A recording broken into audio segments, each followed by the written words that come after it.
afternoon. Distinguished guests, dear friends, ladies and gentlemen.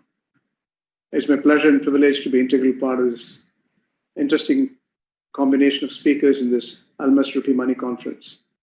Thank you, Malik, for your introduction as well. I've been given a topic of GCC economic outlook, a GCC-India bilateral relationship, and remittances. We live in a changing world. Extraordinary set of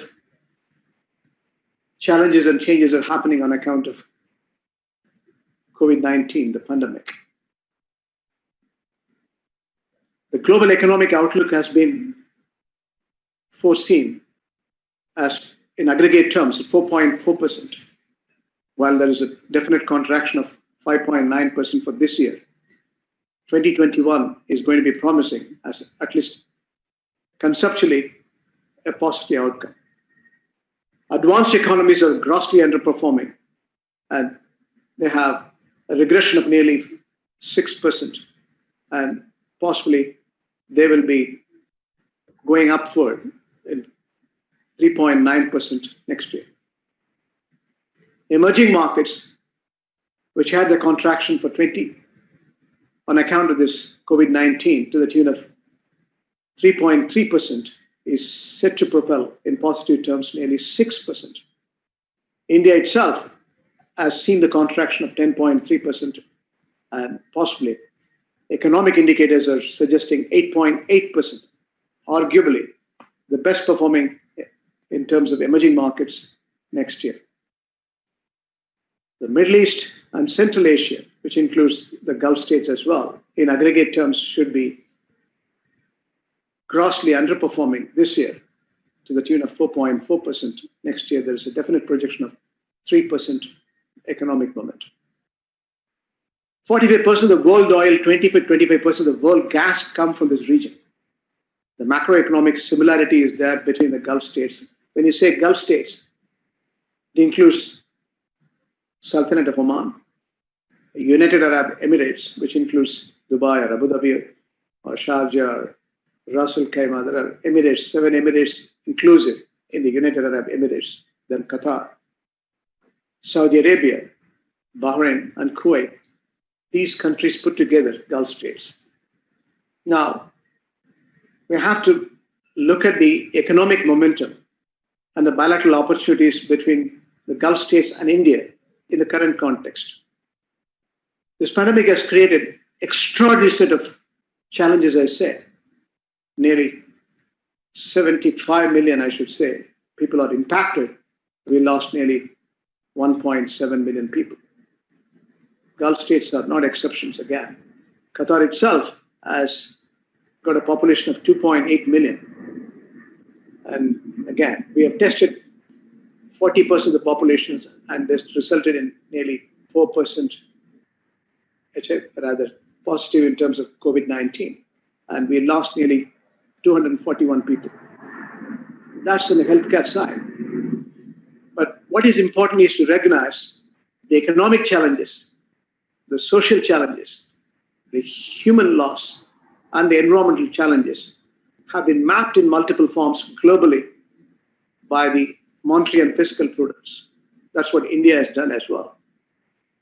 The Gulf states, predominantly oil and petrochemicals and gas, natural gas, has been the major source of revenue generations. Now, if you look at a split of the GDP, Gulf states' gross domestic productivity, 150 billion is around Qatar. $150 billion is Qatar's productivity in this year. You have United Arab Emirates, the 7 Emirate states put together, as I said, between 340 to 350 billion dollars. Saudi Arabia is around 650 billion. Kuwait is around 110 billion. Oman is around 65 billion. When it comes to Bahrain, it is 32 billion. That's the biggest sketch in terms of productivity. Now, when it comes to the mapping these challenges, the Gulf states are aligned in line with the fiscal and monetary prudence. For example, Qatar has pumped nearly 75 billion Qatar riyal, that is 20.5 billion US dollars, to support the sustenance of this COVID-19. Now, there are extraordinary opportunities available between the Gulf states and India. If you look at the big picture, the bilateral trade between Gulf and India, as we speak this year, is around $120 billion. Topping in the list is Emirates, that's around $59 to $60 billion. Saudi Arabia is around $33 billion. Qatar is around $11 billion. Kuwait is around $11 billion. And again, when it comes to Oman, it's around $6 billion. And Bahrain is around $4 billion. So that's huge in terms of the bilateral relationship. Now, trade and investment should be linked. And this is the predicament we are all coming to terms in global perspective. So when there has to be a reciprocity, and India is a country with a population of 1.381, India has done reasonably well in terms of marching ahead and managing this crisis, even though there is a definite contraction of over 10%. India is a country of great substance. India has supplied human capital, and apart from proximity, nearly 8.5 million people in the Gulf states. Now, the bilateral trade, if I split between import and export, 80 billion is on the import side. India is importing oil, gas, and petrochemicals, as I said. 40 billion is the Gulf states importing. So overall around 120 billion. Now, conceptually, India is the telling story around the world. The happening sectors, the economic momentum, consuming public, and again, the stable and functional government, the digital governance which is driving the whole world. If you look at India as a prospects, where we have definite consumption of 1.5 million mobiles as we speak, and over a billion internet, and we have 550 million middle class, and we have more than 450 million between 15 to 55 age group. These are huge opportunity in global perspective. So no wonder India is going to be the country of substance. This century belongs to India, that we should believe as Indians. I've been a non-resident nearly 40 years. I've witnessed the brand equity, the way India has come along over the last 20 years. The last 6 to 7 years have been so pragmatic in terms of liberalization of the market space, the stable and functional political economy, and ensuring market liberalization in multiple sectors to make sure the competitive business offering. World Bank is endorsing. IMF is predicting this country has got greater momentum to see the prospects. So this century definitely, as I said, has got greater attention towards India, and the market liberalization along with the overall consuming public, the market to recognize India is going to be the prospects for global investors. The global investors, if you look at the changing dynamics in the last 5-6 years, Indian brand equity has gone way above anyone's imagination. The political stability, the economic sustenance, and the market liberalization. Whereas you will happen, in terms of infrastructure creation, nearly 2 trillion we need, 1.5 to 2 trillion. That's what the Finance Commission indicates. 110 new airports, 126 smart cities, name it.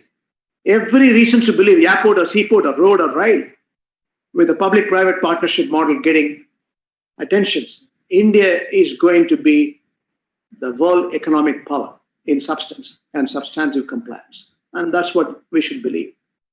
Our policies have been forward-looking, and our compliance standards, and including financial inclusion, is going to be the talk of the world. And I have been witnessing over the years as a banker. I've been running this financial institution over 16, 17 years now. And I've seen India is looked at with great promises. In the last 6-7 years, the financial inclusion, India has shown the way. While we have parallel economy, the black money systems, which we have to contend, But the steps initiated in ensuring, including demonetization, is grossly misunderstood in domestic terms. Globally, financial inclusion has been the way.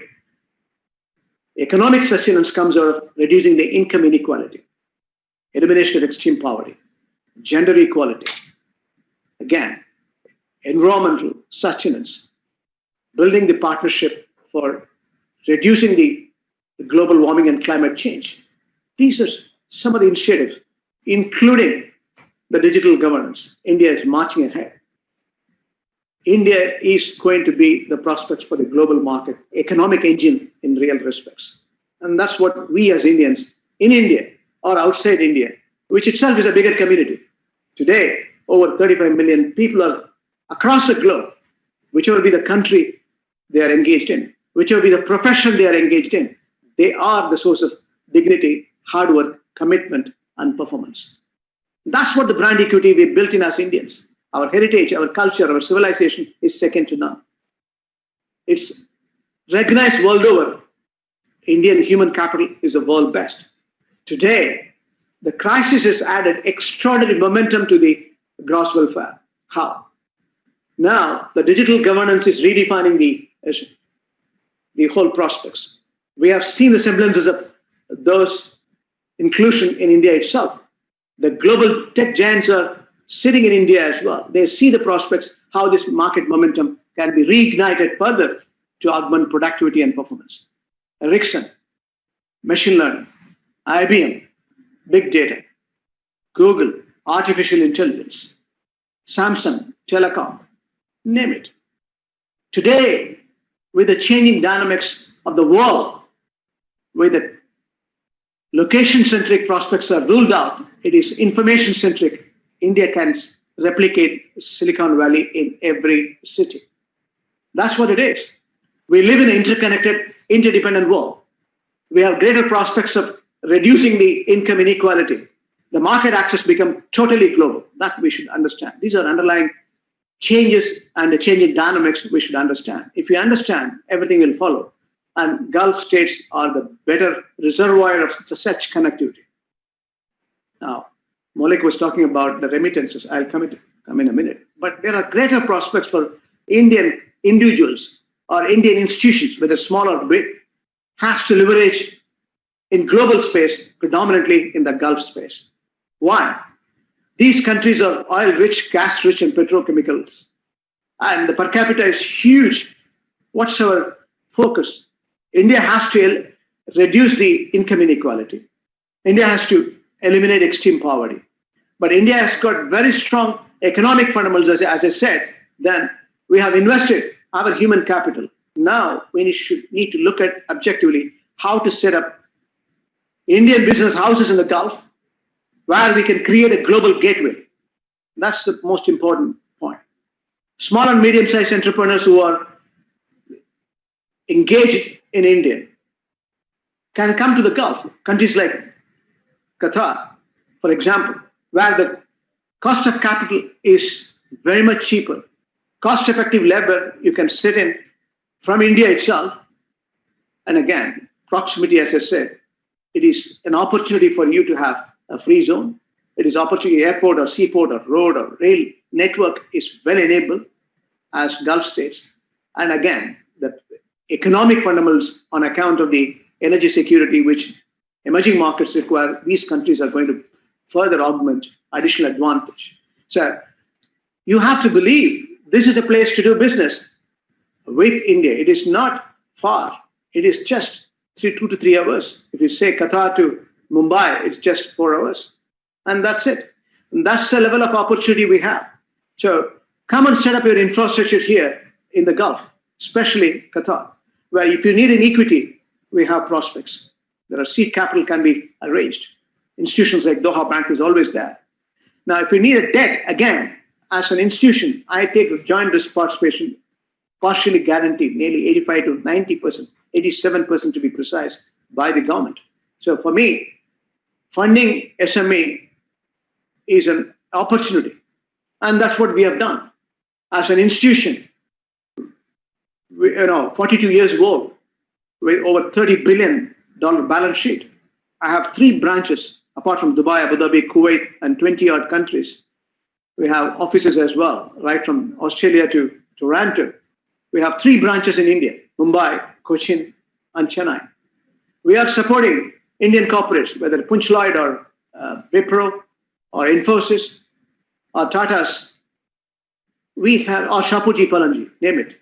So we have reasons to believe Indian corporates have greater prospects because, again, the modernization, the huge amount of development expenditure these countries are committed is opportunity for Indian corporates, big corporates to come in, small and medium size to come in here, step in here and enjoy. That's what the opportunity you have to realize. In terms of trade, further prospects are definitely there. Food security Gulf needs.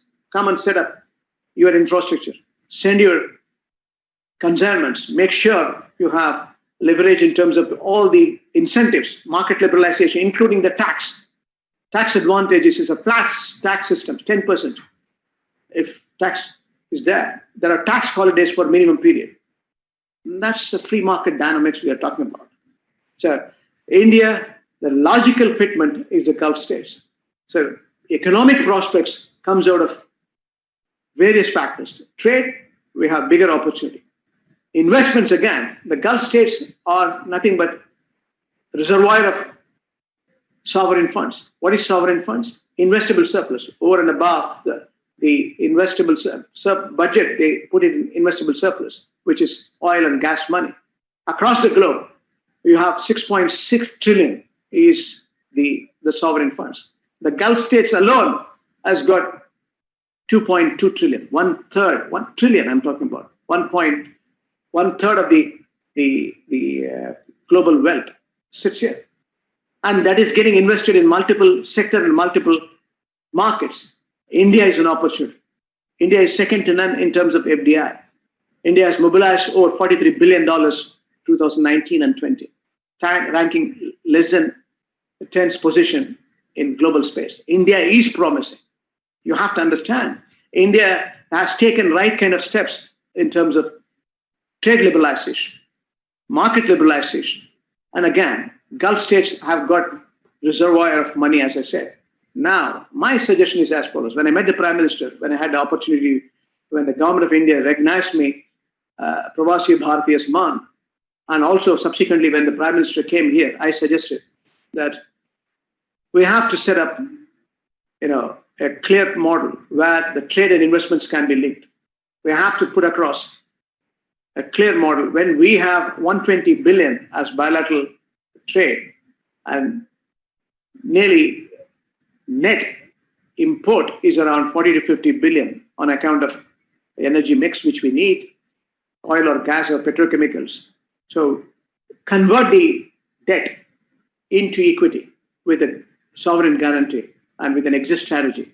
The sovereign funds, for example, Qatar Investment Authority or Abu Dhabi Investment Authority or Kuwait Investment Authority can invest. So linking investments along with the trade, the balance of payment can change. Our fiscal prudence can change. India has got enormous prospects because it's not one-way traffic. It is reciprocity in substance. Now, you have huge opportunity. I also mentioned about non-resident Indians. Non-resident Indians, you have 8.5 million people out of 35 million people across the globe. Now, whoever living in the Gulf, predominantly they are Indians. Their passport is still Indians. Their back home is Indian. For me, even after 40 years, I'm proud of my passport. I'm proud of being an Indian. And that's why I will not change a passport, even for economic sustenance. That's the point. We are proud of our civilization, as I said, and we have Indians who are getting back to India as and when they want to retire. They have huge pot of money, and they are investing, and they can set up a non-resident bank for you.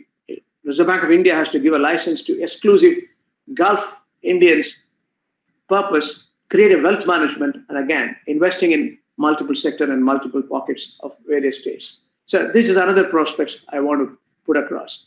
Now, the list goes on.